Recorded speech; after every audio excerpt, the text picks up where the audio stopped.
Exercício 2. Seja A igual a e J, a matriz quadrada de ordem 3, onde A e J é igual I mais 2, se I for menor que J, I mais J, se I for igual a J, e J menos 1, se I for maior que J. O valor do determinante de A é igual a: opção A, menos 40, B, 56, C, 40, D, menos 56 e E, 0. Bom, para a gente resolver esse exercício, a gente quer calcular o valor do determinante. Só que para calcular o determinante, eu preciso conhecer os elementos dessa matriz. Só que nós não temos os elementos dessa matriz. A única coisa que nós temos aqui, que foi dado, é que a lei de formação, né, da matriz, e que a matriz é uma matriz quadrada de ordem 3. São as informações que nós temos, e através dessa lei aqui de formação, vai ser possível que a gente encontre cada elemento dessa matriz. Para a gente conseguir, né, resolver, a gente precisa descobrir os elementos. E como é que eu vou descobrir esses elementos? Eu primeiro preciso escrever a nossa matriz. Para escrever a matriz, né, pelo menos uma ideia da matriz, eu preciso usar essa informação aqui. A matriz ela é quadrada, então o número de linhas vai ser igual ao número de colunas, e ela vai ter 3 linhas e 3 colunas. Escrevendo uma matriz genérica aqui, e eu usei para representar cada elemento a letra A, e coloquei aqui esses números embaixo de cada letra. Esses números, eles são usados para que eu possa identificar a posição do elemento dentro da matriz. O que é isso? Bom, cada elemento ele tem uma posição com relação à linha que ele ocupa e com relação à coluna que ele ocupa. Então, o número que está aí em azul representa a posição da linha que o elemento está. E o número que está em vermelho, a coluna que o elemento está. Lá na nossa sentença, nas nossas sentenças, nós colocamos o I e o J. E aí eu coloquei aqui, a linha ela é indicada pelo I e a coluna ela é indicada pelo J. Então, vamos lá. Esse primeiro elemento aqui, né? Ele tem o primeiro número que está em azul, é 1, e o segundo número também é 1. Por quê? Porque ele está posicionado na primeira linha, número em azul, e está posicionado na primeira coluna, número em vermelho. Esse primeiro número aqui é o I. Esse segundo número aqui é o J. Então, por exemplo, esse elemento aqui, né? Ele está posicionado na segunda linha, então I vale 2, e ele está posicionado na terceira coluna, aqui em vermelho, o J vale 3. Então, através desses valores, é que nós vamos calcular cada elemento dessa matriz. Bom, agora que a gente já sabe, né, como posicionar os elementos dentro da matriz e como identificar cada elemento dessa matriz, vamos agora tentar entender o que significa aqui essas sentenças, certo? Então, a nossa primeira sentença, ela fala que eu vou usar essa conta se o meu I for menor que J. Bom, onde é que o I é menor que J? Se você observar bem, ó, esses 3 elementos aqui, nós temos que o I é menor que o J. 1 menor que 2, 1 menor que 3 e 2 menor que 3. Então, esses 3 elementos estão nessa situação, né? Então, nós temos aí que o I é menor que o J. A nossa segunda sentença, ela fala que eu vou usar a soma do I com o J se o I for igual a J. Quais são os elementos em que o I é igual a J? Então, nós temos essa situação nesses 3 elementos aqui, né? 1, 2, 2, 3, 3, o I igual a J. E a última, né, fala que eu vou pegar o valor do J e vou tirar 1 se o I for maior que J. Aonde que eu tenho isso? Nesses outros 3 aqui que sobraram, né? O nosso primeiro número é o I, 2, e o nosso primeiro número é o I, e o nosso segundo número é o J, que é 1. 2 é maior que 1.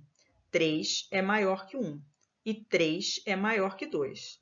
Então, nós temos esses 3 elementos estão incluídos na mesma situação. Então, esses 3 elementos aqui, o I é maior que J.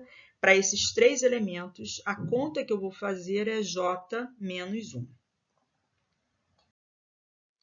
Agora que nós já conseguimos identificar que sentença vai ser usada para cada elemento, então agora vamos fazer as substituições para fazer o cálculo e descobrir cada um desses elementos. Esse primeiro grupo, ele está incluído nessa primeira sentença aqui em que I é menor que J. A conta que eu vou fazer é somar o valor do I com 2. Então, são esses 3 valores que nós já colocamos aqui na nossa matriz, né?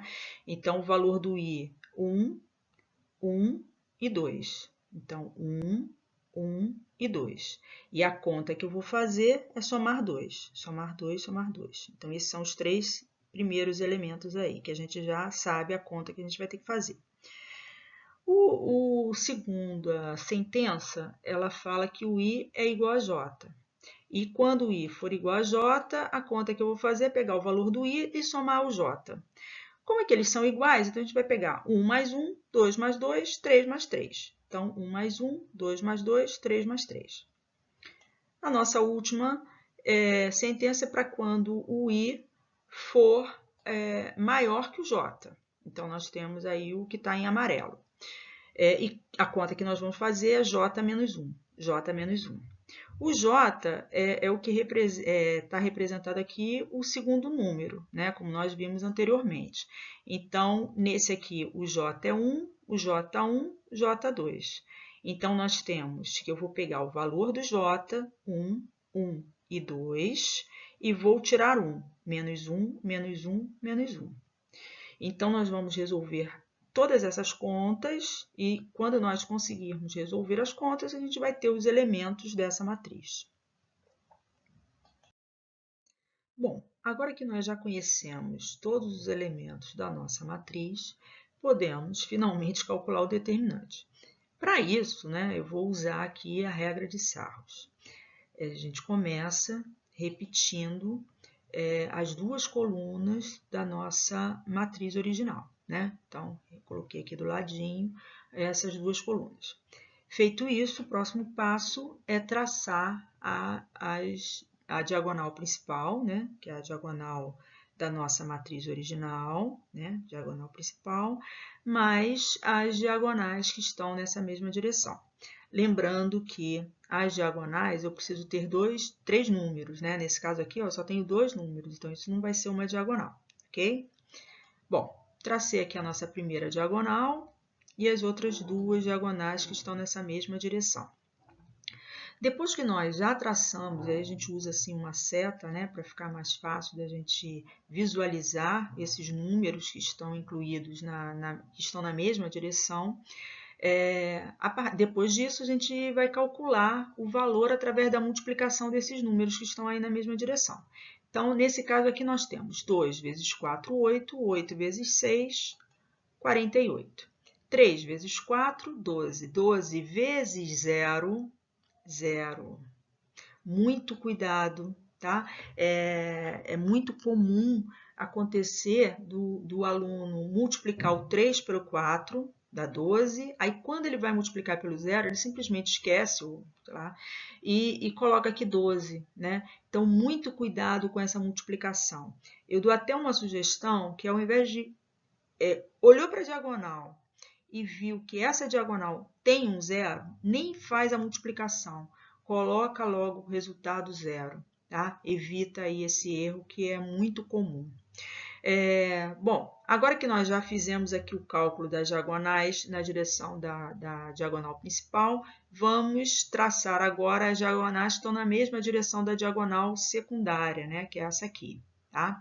Então, traçando aí as diagonais nessa direção da diagonal secundária e vamos fazer o mesmo cálculo, né? Essa diagonal aqui tem um 0, então não vamos multiplicar, vamos simplesmente botar 0 lá no resultado. Agora aqui nós temos 2 vezes 4, 8. 8 vezes 1, 8. Só que como estamos na direção da diagonal secundária, o resultado ele vai ficar com sinal oposto ao que nós encontramos. Então, no caso aqui, nós encontramos 8, vamos colocar o resultado menos 8. Se o resultado tivesse dado menos 8, você colocaria aqui mais 8. E essa diagonal aqui também tem um zero, não vamos fazer a conta e vamos colocar zero. Bom, feito isso, agora vamos juntar esses valores e encontrar o determinante. Então, nós temos que o determinante de A vai ser igual ao 48 menos o 8. Resolvendo, então, o nosso determinante A é igual a 40, né? Ótimo, encontramos lá o resultado que está na letra C, 40. E esse é o final do nosso exercício.